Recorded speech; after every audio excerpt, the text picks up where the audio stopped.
Morning students, welcome back in your SS class. Student, from this video lecture, we will start our first chapter of geography, that is resource and development. And this would be the first part of this chapter. So before going to start this chapter, let's discuss about some contents. Means the topic which we will cover in this chapter. First of all, I'll give the chapter introduction of the chapter, means definition of the resources. After that, we will see the classification of the resources, means how to classify the resources. Next, most important thing, it would be the development of the resources. And then we will discuss about resource planning in India. After then, we will discuss about the most important topic, that is conservation of the resources. It would be the most important thing. Reason is that because everybody think about it that natural resource, these are free gift of nature. That's why indiscriminately they are using these resources. And now we have, right now we have a situation that there are some things, and you can say some resources who are at the verge of the extinct. You can say at the verge of the finish. So we will discuss this important topic, that is conservation of the resource. Then we will take a case study of land resource. Means we will discuss about land as a natural resource. What is its utilization, and the land use pattern in India. We will discuss this thing. After then we will discuss about it, the quality of land. It is degraded. It is also degraded. And what are the conservation measures, means what are the steps which we can take to conserve our land as a natural resource, right? Then we will take another resource, that is soil as a most important resource, and we will see the classification of the soil also. And after that, means in the end of the chapter, we will discuss about soil erosion and soil conservation. So in the whole chapter, we will cover all these topics. Right, students? So let's start the chapter, students. Now, students, resources. Student, you have earlier studied about resources. Means in the 7th, 6th, and you can say in the 8th standard, you have studied about resources. Even the first chapter of geography, it is resources. And we always think about resources that anything which is present in our environment and which can be used to satisfy our needs, that is called resources. Till now, we have studied just only the definition of this thing. But dear student, here I want to tell you one thing, that we have to change this definition now. The definition, we have to use a broad concept of resources here. So definition is mostly near about change here. So now the definition of the resource, it is that everything present in our environment which can be used to satisfy our needs, provided, listen carefully, that provided it is technologically accessible, economically feasible, and culturally acceptable, that particular thing, it is called resource. This is the standard definition of resource. Listen it carefully what I have said, that anything or everything, whatever present in our environment, which can be used to satisfy our needs, provided, it means it has one condition here, that it is technologically accessible, means we have some technology to access that particular thing, and economically feasible, it means the benefit of economical manner, and culturally acceptable, it means people of the whole culture, they accept the things, that is called resources. Now this is the basic standard definition of resource. I hope the definition is clear to you. So students, we have studied here 3 important terms, that technologically accessible, economically feasible, and culturally acceptable. So let's discuss about these 3 important terms. These are the most important terms, I think so. So let's discuss about these important terms. Now our first important term, that is technologically accessible. Now what does it mean? It means that, student, whatever is found in our environment, some of the resources we use directly, we consume it directly, like fruits. But there are many resources which are found in our earth surface, but we can't use them in a proper manner. we required some technology. We required some technology to make that particular thing a resource, because whatever is found in our in our earth surface, and you can say in our environment, everything is not consumed directly. We have to extract that particular thing and make convert it into a valuable thing. Then that particular element of nature, it becomes a resource. It becomes a resource, right friends? So we require a technology. Means we must have such a technology. We must have such a technology. By that technology, we can convert that particular thing. Student, I'll give you one example here.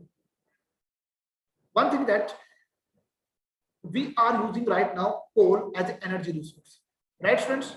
But before knowing it that it is an energy resource, it was just only a piece of rock. Coal, it was just only piece of rock, nothing else.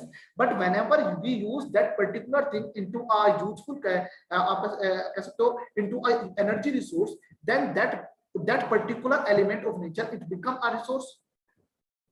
At that time, it became a resource for us, right friends? So in this way, in our environment, we have a lot of things. We have a lot of things which are present in our environment, but they are not directly consumed. We require such a technology that can make it a useful thing, right? Let's take another example, that is water. If we think about water, it is a mixture of two inflammable gas like hydrogen and oxygen. And my dear student, these can be a very important energy resource, but we don't have such a technology which can separate these two important gases. Which can separate these two important gases. We don't have such a technology. If we don't have such a technology, then we can't use that particular, you can say, an energy resource. We can never use it, right? So my dear student, if we have to use these resources for our development, first of all, we must have such technology that can convert these elements of the nature into a useful product and articles. Right? I hope this thing is clear to all of you. Right?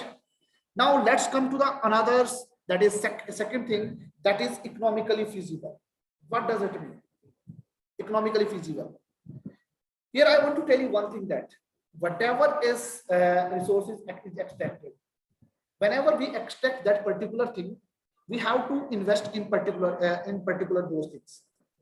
Dear student, till now we have studied that all the natural resources, they are free gift of nature. But my dear student, they are not free gift of nature. If anybody will ask a question that whether the natural resources are free gift of nature, you answered no, because we require technology, we require some money to make that particular element of nature into a valuable product. We require money and, you can say, technology. So we have to invest in all these things. So these are never free gift of nature. So student, whenever we extract a particular element of nature and we convert that particular element into a resource, then we have to observe it. After making it, after converting it into a valuable article, whether it is economically beneficial for us, whether it gives us profit. If it is not a profitable, then we never invest in particular thing. Let's take an example of businessman. Whenever a businessman start a business, first of all, he invest in particular business. The main aim is that in the future he would get benefit of it. And if he knows that this particular thing, it is not profitable, then he never invest in that particular thing. So in the same way, whenever we convert a particular article, into a, you can say, that resource, first of all, we have to see this thing, that whether this thing is economically beneficial and profitable or not. If it is a profitable, then we can extract that particular thing. If it is not economically beneficial, then we can't extract that particular thing. Also, this important term, economically feasible, is clear to all of you. right? So we have studied two important terms. The first one is technologically accessible, means we must have such a technology that through which we can extract, we can use that particular thing into, we can convert that particular element of nature into a particular valuable product. And the next one is economically feasible, that is it must be economically profitable, right?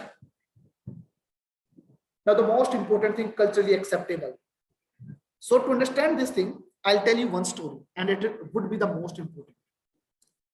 Student, listen one thing very carefully, that our geologists, they always identify the different resources, and even they always do mapping and other surveys so that they can try to find out all the resources.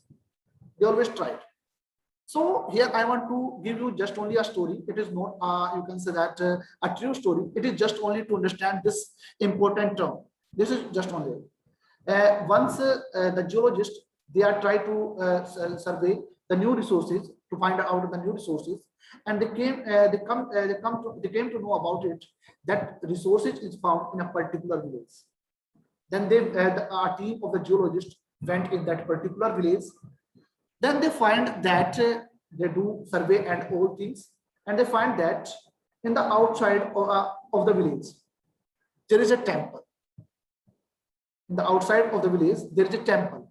And where the place where is this temple is located, and under the ground of that particular temple, crude oil is found. Crude oil is found, right? Now, crude oil is found there. If we want to extract that particular crude oil, then we have to break down that particular temple. We have to break down that particular temple. Now, dear student, I want to tell you here one thing, that India, it has different religions, and we are very hard in religion matter. If a temple is break down, if a temple is broken down, you can say that, then it is tolerated. It can create religious violence in the society. If maybe there may be a place of the mosque also, a church also. If we break that particular religious symbol, then it can create religious violence in that particular area. Can that particular resource culturally acceptable? I think so, no. Right, friends? So dear student, I hope the things is clear to all of you. So dear student, that's why I have given you that particular definition, that everything that is present in our environment, which is used to satisfy our basic need, provided it is technologically accessible, means we must have some technology so that we can access that particular resource. Second thing, economically feasible. It means it must be economically profitable and culturally acceptable. Means all society, the people of different follow different culture, they accept that particular thing, that particular resource can be used. So then it can become a resource. I hope the student, everything is clear. I hope, right, friends? I hope the things are clear to all of you. So hope so, students. This resource is clear to all of you. Right, friends? Now our next topic, that is interdependent relationship between nature and technology and institution. This is the most important factor to know about it. So dear student, let's see this diagram, and it is in your book also.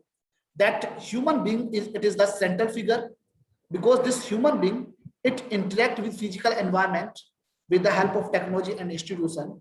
Then that particular human being, it make a particular element of nature into a valuable resource. It convert it, right? So dear student, if we think about this diagram, then we come to know about it that human beings themselves, they are essential component of the resources. Why they are essential component of the resources? Because these human beings, they transform material available in our environment into a valuable, useful resource. After then, they use them. I have already told you that the resources found in our environment, some resources we can use, that we can consume them in a very direct manner. but there are some resources which we require different technology and institution, then we can make that particular thing a valuable resource. In the beginning, they are found in the environment, they are just only a source. But whenever they are become a valuable thing, means whenever human being convert that particular thing into a valuable things, then they become a resource. After then they become a resource, right? So human being, human being interact with physical nature, and you can say physical environment or environment with the help of technology and institution. Then he and she make that particular thing into a valuable resource, right? So in this way, I want to in this way we can say that nature, technology, and institution, they are interdependent with each other. If we don't have any one item, if we don't have any one component, then we can't make a particular thing a resource. If we don't have technology, we can't make it a resource. If we don't have human being, how can we make a particular thing a resource? Right, friends? So these three components, they are interdependent with each other. Right, students? Now let's take the other topic, that is classification of the resources. Now, dear student, in the junior classes, you have studied about it that there are three types of resources. The first one is natural resource, means the resources which are found in our nature, that are called natural resources. Second, man-made resources, and you can say human-made resources, means resources which are prepared by human being. They are called man-made resources, like bus, car, laptops, mobile phones, etc. And third, that is human resource, human being. It means human being, it is an important resource because it converts all the component, all the element of the nature into a valuable things. So human being is an important resource, right? But in the 10th standard, we will not classify the resource in this manner. The classification of the resources, it must be in a different manner. So what are the different manners? The first one is that, first of all, we will classify the resource on the basis of the origin. It means that from where that particular element is origin, like biotic and abiotic. And on the base of origin, we will classify the resource into two parts. The first one is biotic and the second one is abiotic. We will study later on in a very, you can say that in a detailed manner, right? Next, most important, that is on the basis of the exhaustibility. Exhaustibility, it means that finishing. It means that that particular thing can be exhaust, can be finished. So on the basis of the exhaustibility, we divide these resources into two parts, renewable and non-renewable. The third thing, it is on the basis of the ownership. On the basis of ownership, we classify resources into four parts. The first one is individual resource, second one is community owned resource, third one is national resource, and fourth one is international resource. And the next one is on the basis of the status of the development, means development kitni ho chuki hai. So on the basis of the status of the development, we divide resources into four parts, that is potential, develop, stock, and reserve. We divide these resources into four parts, right? So in this way, in 10th standard, we classify all the resources. We will not study that thing like in the junior class. Here we classify all the resources in different manner, right? So let's take up on a particular thing. So first of all, we will discuss about on the base of origin. Means we classify the resources on the base of origin. So dear student, it would be an important question for the board perspective, and 3 marks question it would be there. So our first point must be there. On the basis of origin, the resources can be classified into two parts. The first one is biotic and the second one is abiotic, right? If we think about biotic resource, it means all living things, they are biotic resource. So it includes all the living things, they are biotic resource, and these resources are obtained from the biosphere and they have life also. The example of the biotic resource are like human beings, flora, fauna, fisheries, all are the example of the biotic resource, right? Now, abiotic resource, it includes all non-living things.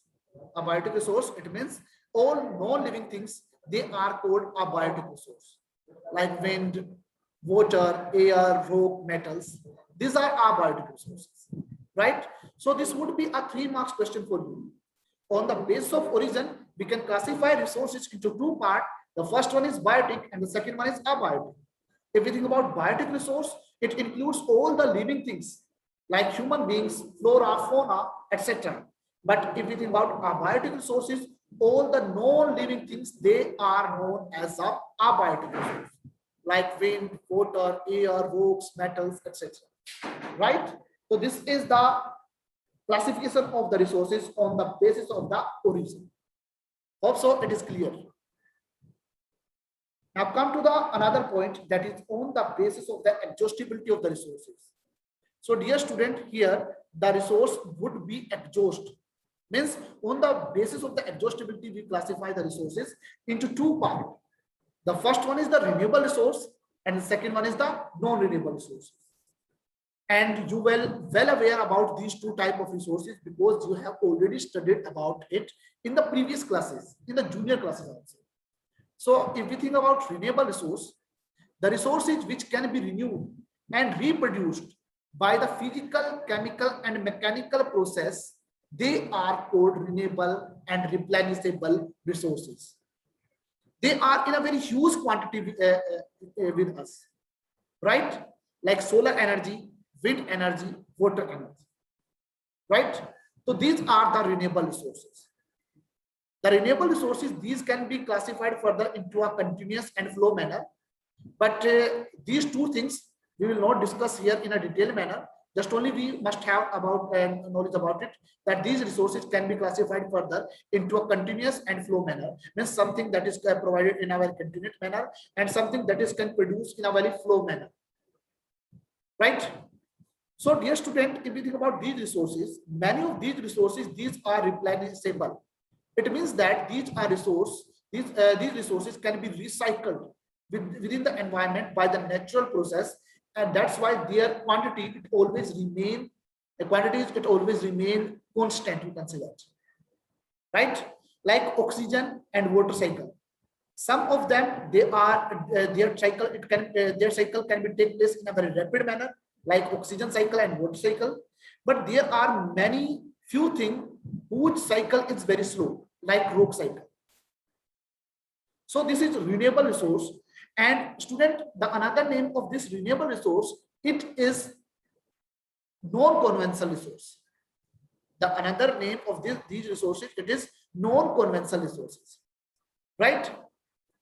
The next one is the non-renewable resources. Non-renewable resources, it means these are those resources which are found in our environment in a very limited quantity. In a very limited quantity. It takes billions of the years. It takes billions of the years in their formation. But the pace of the consumption of these resources, it is very high. That's why these are near about to exhaust. So that's why we put them into our renewable resources.